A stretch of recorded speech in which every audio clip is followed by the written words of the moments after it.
స్వాగతం।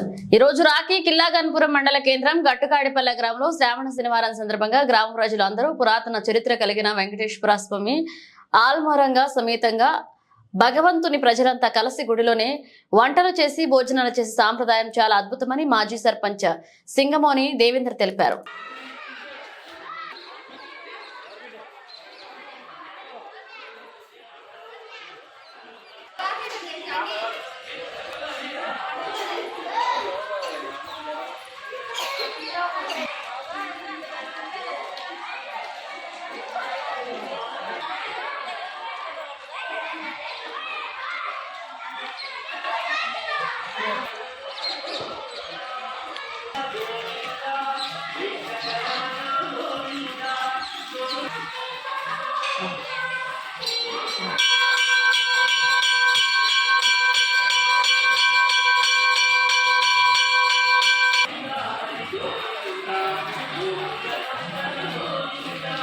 ఈరోజు శ్రావణ శనివారం లాస్ట్ శనివారం సందర్భంగా ఊర్లోపల ఉన్న భక్తులందరూ ప్రతి ఒక్కరూ గుట్టపైన ఎక్కి పూజలు చేసి మన దాతంగాలు లాగా పెట్టి దేవుడికి ఉపబుద్ధులు ఉపవాసాలతో ఉండి అన్ని పూర్తిగా దేవుడే గ్రామ ప్రజలందరికీ శ్రావణ శనివారం సందర్భంగా అందరికీ శుభాకాంక్షలు తెలియజేస్తూ అందరికీ నమస్కరిస్తూ ప్రార్థిస్తున్నాం।